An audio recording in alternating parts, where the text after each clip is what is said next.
Richard Lord was supposed to have made in your favour. He didn't make... Yes, he did everything he possibly could to say that I was innocent. But I'm not. I'm not. I was there when Tony died. I killed him. David, I killed him.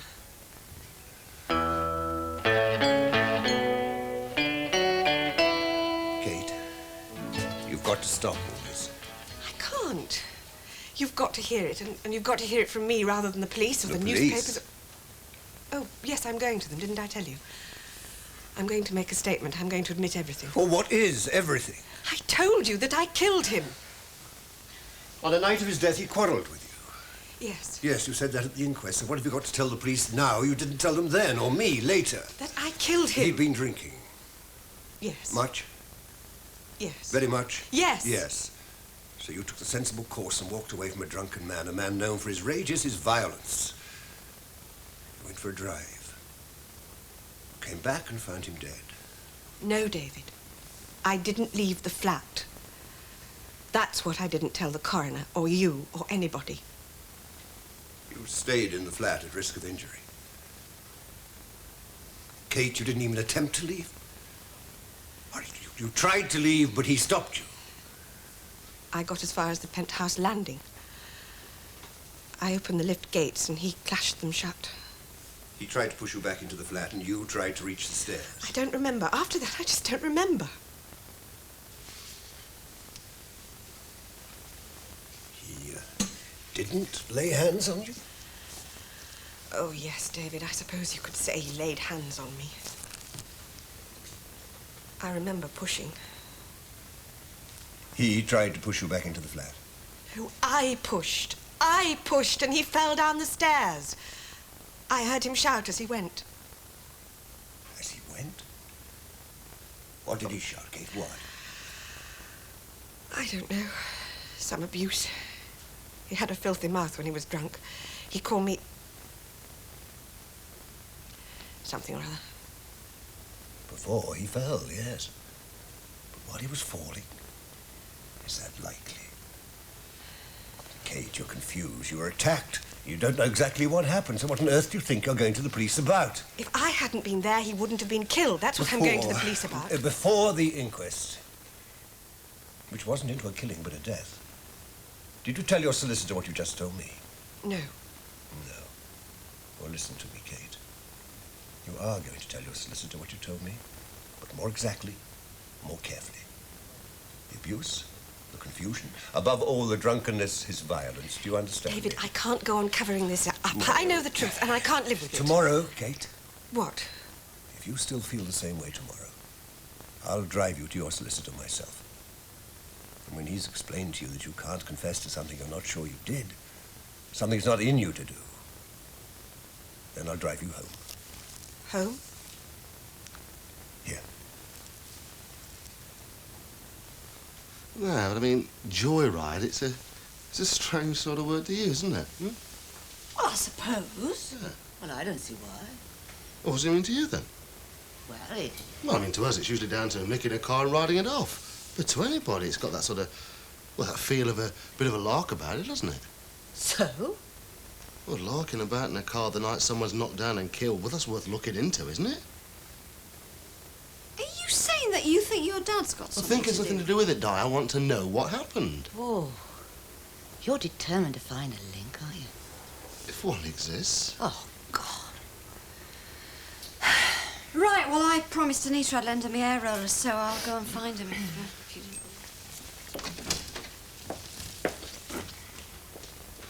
Working up a head of steam, What the really? hell does that mean? Well, a little agitato. I don't find what you're doing to your father particularly endearing, no. Yeah, shame, that. Oh, will you stop it? Stop what? What's all this? I was piecing together. I don't like watching your mind ticking over.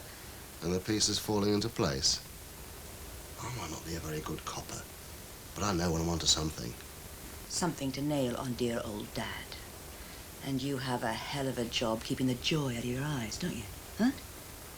There are laws. If they're broken, the offenders have to be brought to justice. Sure, there are failures, mistakes, inevitable, isn't it? But a failure by choice, well, that's something different, isn't it? That's something that has to be amended. Well, I'm telling you this because I want to believe that if it's between me and him, then you're on my side. Don't go proving me wrong, Sharon.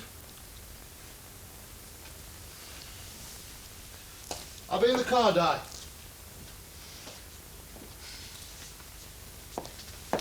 Is everything all right? Getting clearer by the minute. 1, 2, 3, 4, 5, 6. Well, I really recommend a nice soup, which we... Bob. Kate is going to the police. I saw her coming out of the office looking dreadful. So I went in and asked David what was up. Well, he said it was nothing that wouldn't blow over, but that she needed some company. So off I went. Well, oh, it all came tumbling out. She says she killed Tony Moran, and she's going to the police about it. She told David that too. Well, she must have. He looks pretty shaken. Well, so am I. I mean, it's madness. You really think that's what it is? You know, Jill, I wouldn't spread this about. I didn't intend to. Well, you just did, to me. Barbara, we're management. Yes, but I think it should stop with us. I hope you told her not to go rushing round the motel, confessing to everyone left, right and centre. It's most unfair to anyone she takes into her confidence. I mean, doesn't she realise that? Unfair? Yes, most unfair. Confessions are a matter for the police, not for the people who are going to be grilled about them. Anyway, I shall go in there.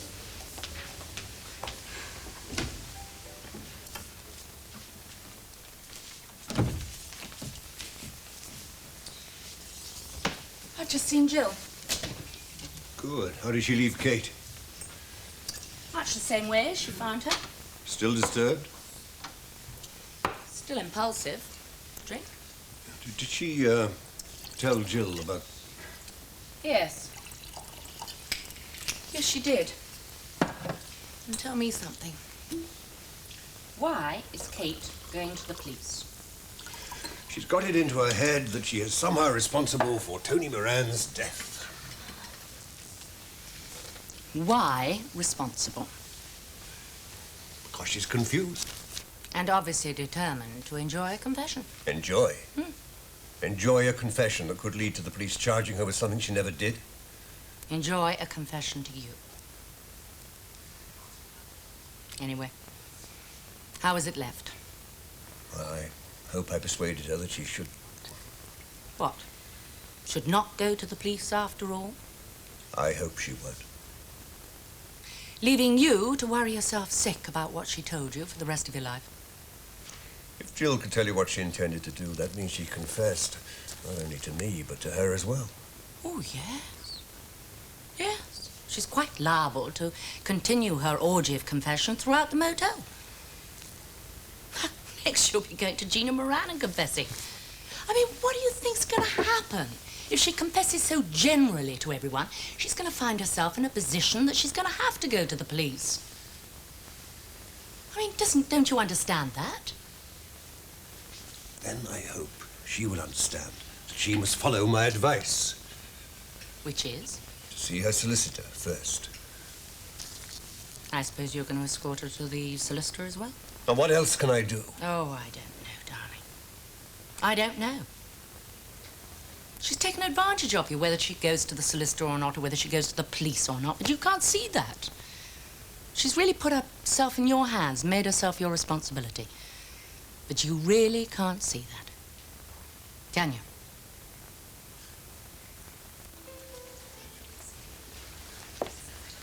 Oh, thank you very much. It's very nice to meet you. Did you enjoy your managerial dinner? The other night, when you turned down the chance to have dinner with me and had dinner with Jill Harvey instead? It wasn't a managerial dinner, Miss Moran. Oh? I dined with Mrs. Harvey not to discuss motel business, but to have pleasant company. I rather needed that after recent experiences with you. Hello, Miss Moran. Excuse me, Paul. Kate Hamilton isn't very well. Do you think you could send a dinner tray over to her chalet? I rather expected her to be at her usual table, but still, yes, of course, when? Well, she says she doesn't want to eat at all, so I'd give it a good half an hour. Well, something very light, obviously, but to go with what? I mean, you say she's not very well. Is it a stomach, headache, cold? Mr. Ross, men don't ask questions of that sort about women. I shall deliver the tray myself. Oh, no. don't do that. I see. No fuss to be made. Perfect, I understand. Some of them have to be hit on the head with a hammer, don't they? Funny you should say that. Oh, do you want a drink? Well, I go off in half an hour. Then? Fine.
I may see you in the bar later on then. Yeah, all right? Had a bit of that. Yeah, yeah.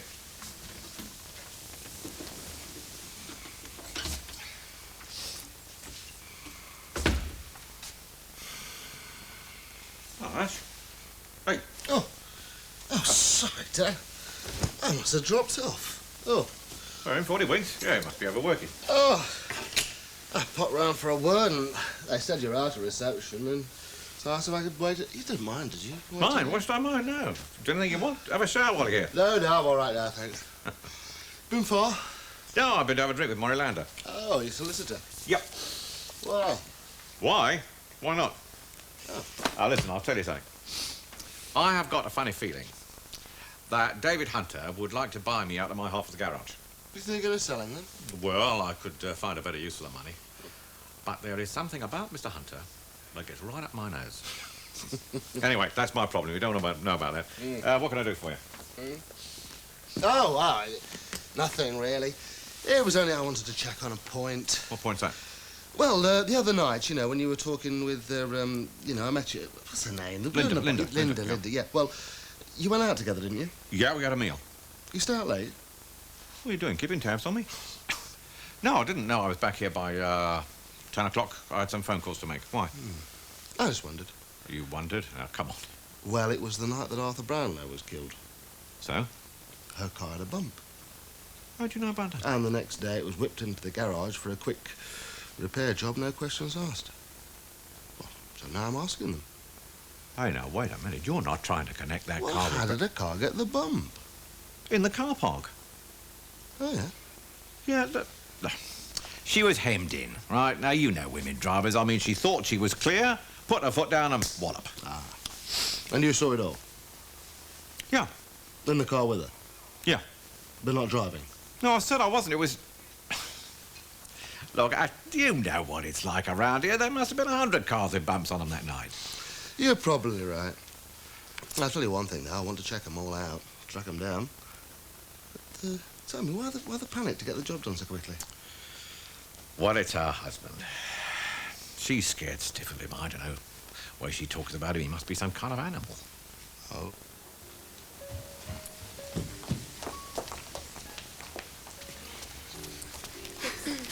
I have never seen anyone read so many newspapers as you. I don't read them as much as Philip them, actually. Oh. Oh, can I have my usual, please? Jill? And mine. Philip them? Well, yes, I do block bookings for businessmen, so I need to know what's going on in the hotel business all over the world. Well, you can send a few businessmen our way. Excuse me, Mrs. Harvey, perhaps you could help me resolve a mystery. You asked me to have a tray sent to Mrs. Hamilton's chalet. I had one sent, but it was returned. She wasn't there. Well, she went out 10 minutes ago. Are you sure? Yes. What, with her coat on? Mm-hmm. Well, perhaps if she's ill, she went to see a doctor. She didn't look unwell to me. Well, then perhaps she recovered and went out for a stroll. What a pity I'm on duty and I cannot join you both for a drink. Together, we could resolve the mystery. Ah, well. What do you think I pay you for? Do a job. And to carry out my orders. And my orders were very specific on this point. The job was to be done on the quiet. Nobody was to know about it. Didn't I make that clear? Yeah. And it was not to go through the books. It didn't. So how did the word get out then? Oh, come on, I want to know. Try asking me. I'm paid to have all the answers. Ah, you're in on this as well, are you? What are we talking about exactly? There was a respray job done Oh, the secretive little number I wasn't supposed to know about. We didn't say a word. That's very true.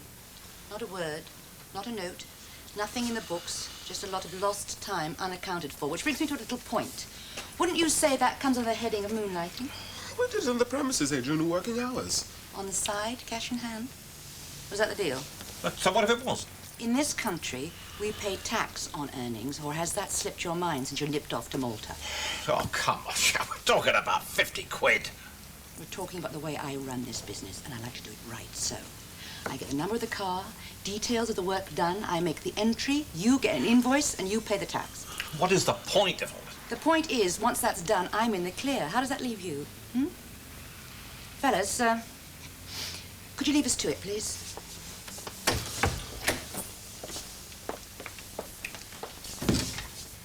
All right, don't tell me. Ashley has been round asking questions. That's right. Are you in the clear, Reg? No, not you as well. I want to know one thing, and I want it straight. Were you in the car that killed Arthur Brownlow? No, I was not. And why are you looking so worried? Because word got out. Look, when I give orders, I expect them to be obeyed, and if they're not, I want to know why.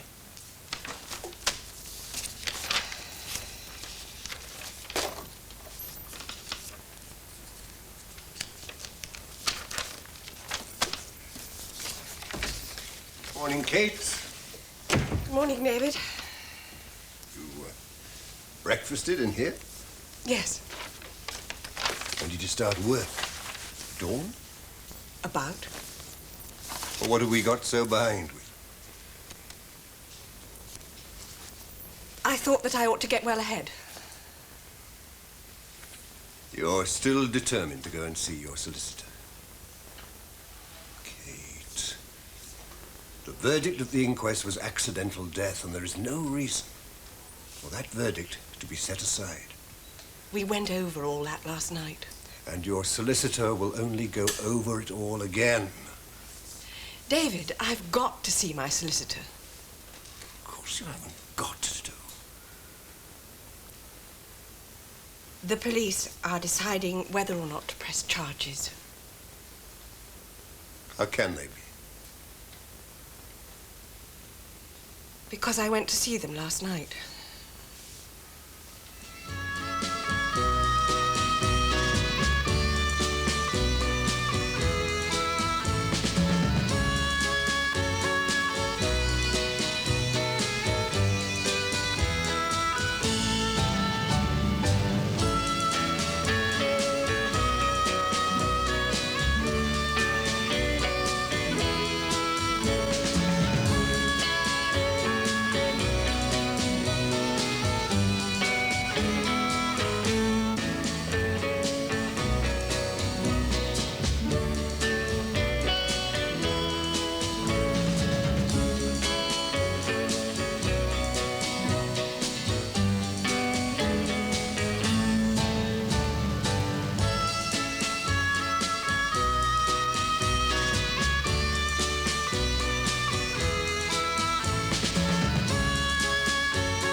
Went to the police alone? Without your solicitor? Yes. The charges they're considering are perjury and manslaughter.